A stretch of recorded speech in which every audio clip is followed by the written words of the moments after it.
You know, Mike, yours is the only show for which I have a designated shirt. And it caused me to think that, maybe I should create an opening sequence where I put on the shirt and it's like, it's a terrible day in the neighborhood, a terrible day in this incredibly effed up neighborhood. Will you go blind? Will you be fined? In Mike Moore's neighborhood. How are you, Mike? Welcome back to the show. There's crazy stuff going on, Mike. Yeah, it's gone completely insane. It's like every week. You can't step away. Yeah. Yesterday was a crazy news day, obviously, and Sunday was a crazy news day with some of the things that are happening.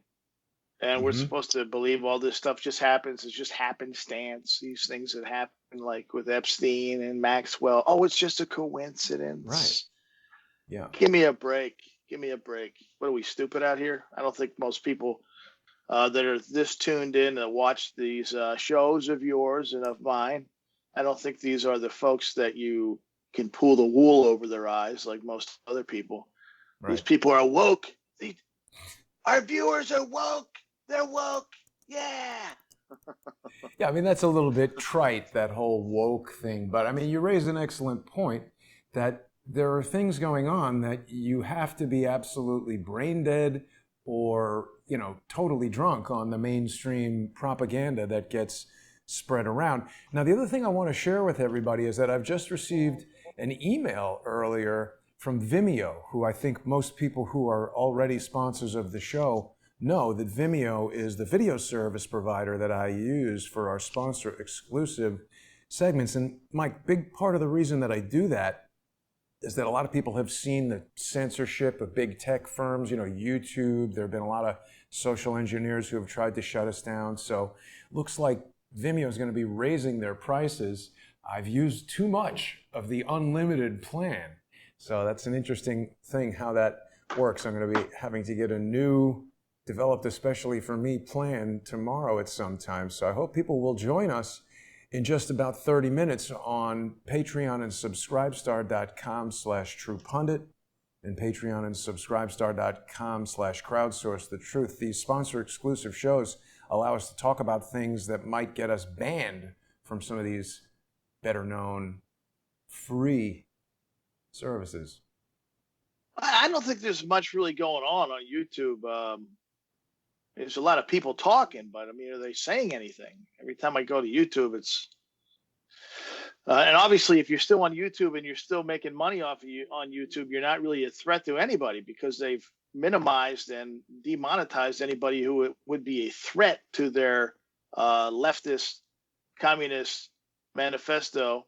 So anybody who's kicking ass on YouTube and considers himself independent or to the right or conservative is probably not doing anything worthwhile. I mean, we're just kind of screwing around, or maybe they have a great personality and they joke a lot and things like that, and it's more like a talk show or something. I can see that working. But if you're going to tackle anything controversial, I think that they'll probably if they haven't pulled the cord on you already, they're going to pull the cord on you eventually.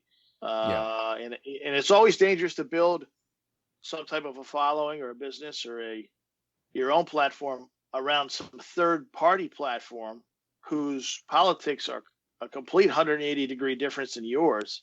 You're asking for trouble. And I've seen a lot of people get yanked. I had thousands of videos on this thing, and I get, well, what did you expect? Right. Why are they surprised? I have a difficult time when those people are surprised. But you've been gaining a lot of traction with the Thomas Paine podcast, and people have been tuning into that. Also important to remind people that sponsors of Mike on Patreon and Subscribestar, you get access to the video version of Pain in the Morning. That's the segment that Mike has recently added. It's a good way for people to stay on top of all the news that breaks on TruePundit.com. You guys were on top of this story. Judge Salas's son murdered, her husband critically wounded. This is one of the most disturbing and frankly insane stories in recent memory. It's so brazen, this attack on the judge, And she's just recently begun presiding over this Deutsche Bank case in which it's alleged that they failed to determine that Epstein was a high-risk client. What are the details here, Mike? Well, I mean, I don't think it's alleged. And when I was working for the city, doing the same exact stuff that's being talked about, anti-money laundering and compliance with big clients. I mean, massive clients, institutional clients. It's very cut and dry. There are federal laws you have to follow, and what happens with the banks? When I was at City and I ran anti-money laundering in Delaware, L.A., Chicago, and Staten Island, and parts in New York City. Not all of New York City, but just small parts of.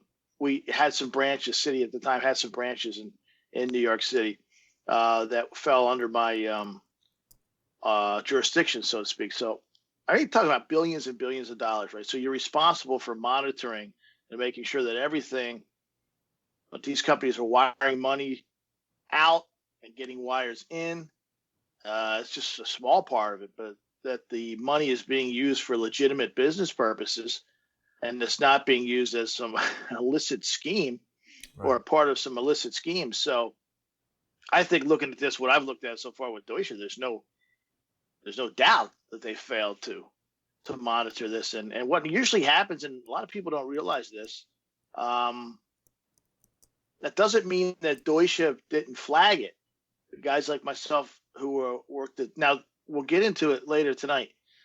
City, at the time I was at City, made loans to Epstein as well. And then City cut him off, and then he went to Deutsche Bank. He was with City's private wealth arm, and then he went to Deutsche Bank. But it was the same banker, right? Because Bowers left. Yeah, he left. And but let's catch people up, Mike, because Bowers, this is a story that first broke in TruePundit.com December 3rd, 2019, about the private banker allegedly committing suicide. I haven't heard anything about this, certainly not before you broke it in True Pundit. Well, we have good hooks. I mean, the guy was a major guy at Citigroup, and I made a lot of friends at Citigroup, some mostly in Delaware and some in New York. And so, you make calls, you pick up the phone, you talk to people, and they know people. It's just like anything else. And then you connect the dots, and you say, wait a minute, this guy was a major money man. The FBI wanted to talk to this guy. This was Epstein's banker. Okay. He was Epstein's banker at Citi. And then when he moved to Deutsche, he continued to be Epstein's banker, but Bowers and Epstein decided at Deutsche they were going to ramp things up. And the amount of money that was flowing through those accounts, I think, is much more massive than it was at Citi. Although at Citi, it was fairly impressive based on the conversations I've had with people. But so when Bowers went over to Deutsche, he took a lot of the guys from Citi with him and said, look, we got this. The clients. No, he took a lot of the guys, the bankers. Oh. Employees went with Bowers over to Deutsche. So it's like he's got a crew there that he's bringing with him. Got a crew. So he took his crew over. Wow. And then they start, and it was business as usual, except since Deutsche was based in Germany, a lot of people don't understand banking. I think they were able to bend things a lot more because Citigroup obviously is worldwide, but it's based in the United States with its focus in the United States and regulations focused in the United States. It's different if the bank is headquartered internationally. Okay, I think there's less scrutiny based on the things that I know about banking. But so here we are. This guy was found dangling from a rope around Thanksgiving. The FBI had made inroads to try to interview this guy. Now, remember, at this time, we're talking about when did Epstein die? It was August right after 2019, I think. Yeah, so it was right after Epstein's death, right? And so we asked the question, well, why didn't you talk to him right after you arrested Epstein? Right? So yeah, that's kind of neither here nor there at this point. They're both dead. Allegedly. But you can't make this. Well, yeah, but you can't make this stuff up, right? So now you have a judge who has the oversight of the Deutsche Bank situation. And it appears, from what I'm hearing, it appears that Epstein is just one client. Okay. I mean, it's obvious he's one client, but one client caught up in this net of illicit activity. So it makes sense that you would want to try to keep the lid on that, right? Yeah. And I think, just me, that this is a follow the money case more than it is a follow the pervert case. I mean, Maxwell and Epstein were crazed perverts, obviously, and I'm putting it lightly, right? This is a family show. We're still on YouTube at this point. I'll use a different, more descriptive adjective when we go on the Patreon show. But for the kids who are up watching, I'll use the word pervert. So, was this bank the pervert's bank, the rich and famous child trafficking bank? Is that what we're talking about? I mean, I think that's a much larger story than just Maxwell and just Epstein. And people would want to target other folks. Bowers, number one, because don't forget, we reported in our story and in subsequent follow-up stories on Bowers, the Epstein's banker, that Epstein brought this guy a lot of clients to the point where we think Epstein, based on the guys I talked to, we think Epstein stiffed Citigroup for somewhere between 25 and $100 million. Whoa. In other words, Citi extended him credit lines and credit and loans, and Epstein said, "Fuck off! I'm not paying you back. Do something about it." Wow. But Bowers had brought in so much additional business from Epstein and his associates, big money, that they could just laugh off 25, 100 million. It's like, whatever, right? We're still going to have a relationship with this guy, and we won't chase him. Okay. They did file some papers trying to get the money back, but they weren't very serious about it. But in other words, Epstein brought Bowers and whatever bank du jour Bowers was at, whether it's Citi or Deutsche, brought him tailor-made clients and referrals worth billions of dollars. Jason, this is like a big deal, right? Yeah. Billions of dollars, billions, where you could say, imagine how much money you're making as a bank when you can say, fuck it. He owes us 50 million. Let it go. The guy's But they're giving him unsecured loans when he owes them. So he's not even putting up any property or any collateral. They're just saying, here, take the money. Right? These are unsecured loans. Well, I mean, what it basically is, bro, is if you bring in a high roller or a whale and it's on your referral, this is like almost like a finder's fee. Okay. Right. So, I'll give this. He wants to know the 25 million marker.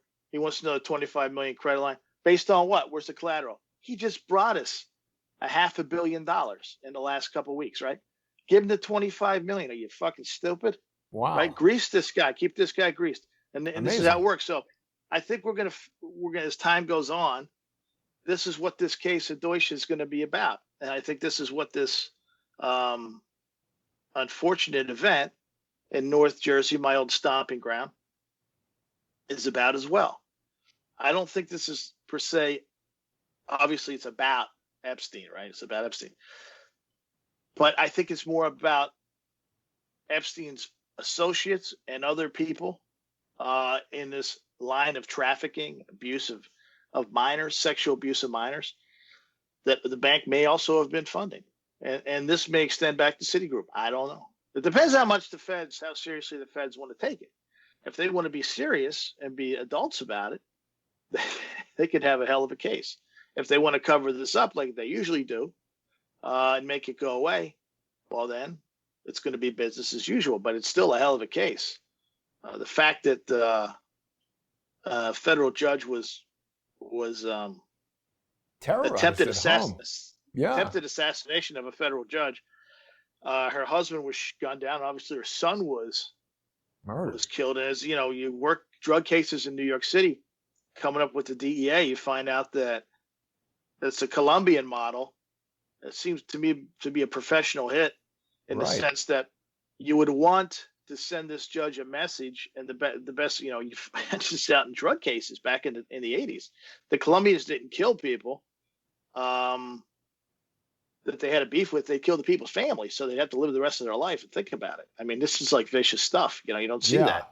And so those kind of tenets, the fact that the judge wasn't gunned down at her house. Very strange. Um, I'm not cheerleading for more violence. I'm just saying, if you're if you have to look at the whole thing. The judge was in the basement. The husband gets shot. The son gets shot. The guy flees. The whole thing is strange. And again, I think this is about follow the money. That there's probably a lot of people that are nervous about what's in Deutsche Bank's vault, Start so to opening speak. those records and looking at stuff they don't want you looking at. We're going to get into some more details of the murder and the various suspects and players in just about 15 minutes, Mike, when we get underway with the sponsor exclusive show on subscribestar.com/TruePundit, patreon.com/TruePundit, and Subscribestar and Patreon/crowdsource the truth. We'll have some intel on this alleged shooter as well. Some stuff nobody else has. Might shock a few people. I figure I'd drop it tonight and we'll continue to develop it. That's all I'll say for now. But Yeah. we got some interesting stuff as usual. Yeah, I mean, can you remember a case? I mean, you're talking about drug cartels and stuff, but I mean, federal judges face mass murderers, criminals of all kinds.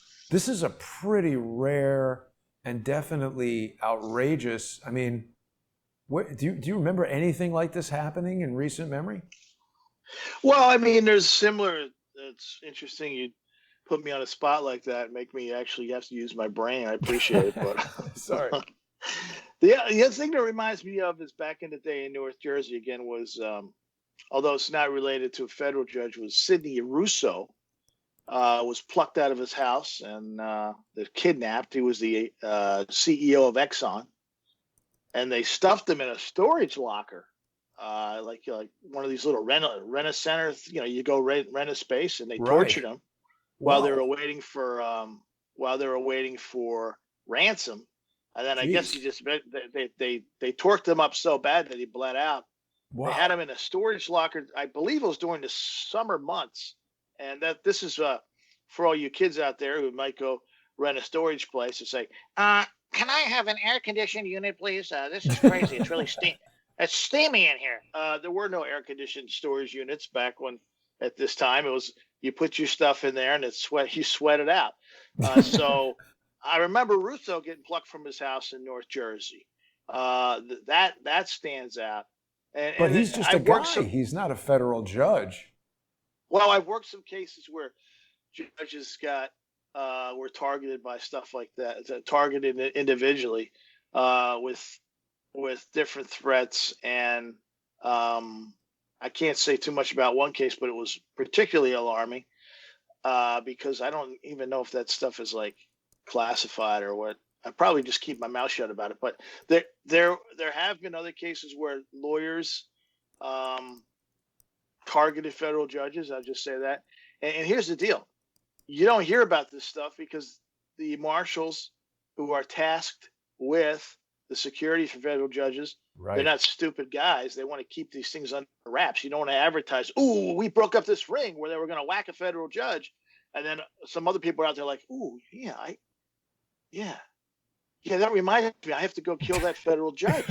I mean, it's people, so they keep this stuff under wraps. It's a lot taboo. of stuff when they foil things, right? It's not like the FBI, they foil something and they're like, oh, we broke up this incredible ring, and most of the time that we had something to do with, but we broke it up. The marshals. If the FBI gets a sandwich wrapped in foil, they want to tell you about that. They're not really doing anything, though.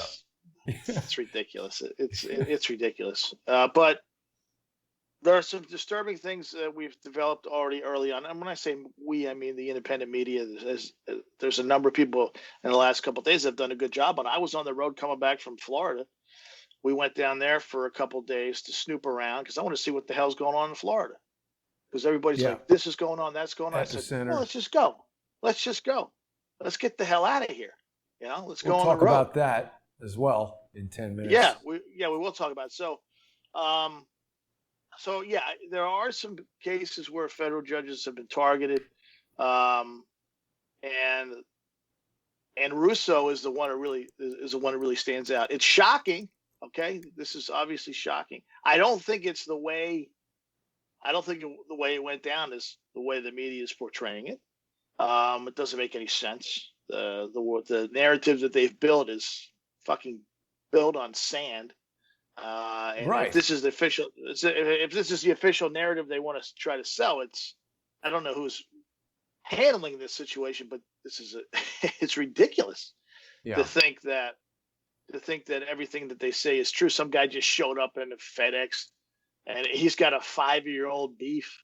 Bullshit. I don't believe that for a fucking minute. I don't believe that for a minute. The day after she gets assigned to this big Epstein case. I don't but Mike, believe it. Isn't this somewhat reminiscent of, what was it, Marin County, where the Black Liberation Army, I think Angela Davis provided guns to this, where they broke into the courtroom. So here, Davis is an unrepentant champion of domestic terrorists and murderers. In the early 1970s, Davis famously bought 2 of the guns used in a 1970 Marin County courtroom kidnapping shootout perpetrated by the Black Panthers, in which a Superior Court judge and 3 hostages were murdered. As I recall, as I've been told, they duct taped the butt of the business end of a shotgun to the judge's face and then shot his head off.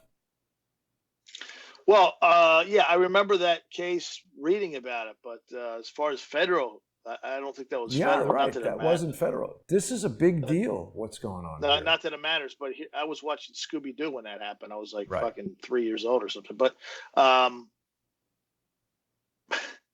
what happened to her, right? It's one scandal after another. She's endorsing Joe Biden now, is what happened to her. She's out and about. So, well, you can draw an interesting parallel to the 2 cases, right? Why does this crazy battle axe now? She's on the scene endorsing people years later. She's written books. They've had movies about her. She's cashed in, right? Mm-hmm. Why does she end up dead at the end of the trail? Would this guy want to do the same thing? If he had some kind of axe to grind, wouldn't you want to get your message out to the world that you got screwed over by this judge? And why would you, quote unquote, turn a gun on yourself? That doesn't make any sense. To me, it doesn't make any sense. It just doesn't make any sense. And it's funny, the real controversial things, shootings, mass shootings, and things like that, the guy always ends up, he killed himself. It's very unfortunate. And the FBI is investigating. It's like, they go down their checklist, right? And it's like, wait a second. Every guy kills himself? Yeah. Why, if he was going to kill himself, why wouldn't he just stay at the house? Right. And it goes through you're getting the entire into some of the commentary we're going to cover in 5 minutes. It doesn't make these guys. But it doesn't make sense. Their narratives don't make any sense when you compare it to how actual organic crimes happen and shootings happen. It doesn't. It just simply doesn't match up, and it's disturbing, and it's more. I guess it's officially part of the Epstein circus, right? Right. Well, that's it. And I mean, that's the thing, is that there's this whole bias to, I forget what they call it, but the first story that gets out there is the one that most people seem to remember. And it was interesting to me that, as far as I'm aware, this was all breaking once again in the New York Post, which seems to be the clearinghouse for all Epstein-related and judges dealing with Epstein and other criminals dealing with Epstein-related news. So we're going to dig into all that in just about 5 minutes. People can join us on patreon.com/truepundit, subscribestar.com/truepundit, and Patreon and Subscribestar for Crowdsource the Truth. Mike, I'll see you there in just under 5 minutes. Looking forward to having everybody join us. Good stuff. All right. See you guys there in just a bit. Join us for the sponsor exclusive segment. And thanks to all the sponsors who make the show possible. Don't forget to tune in to the Thomas Paine podcast. We'll see everybody in just a few minutes.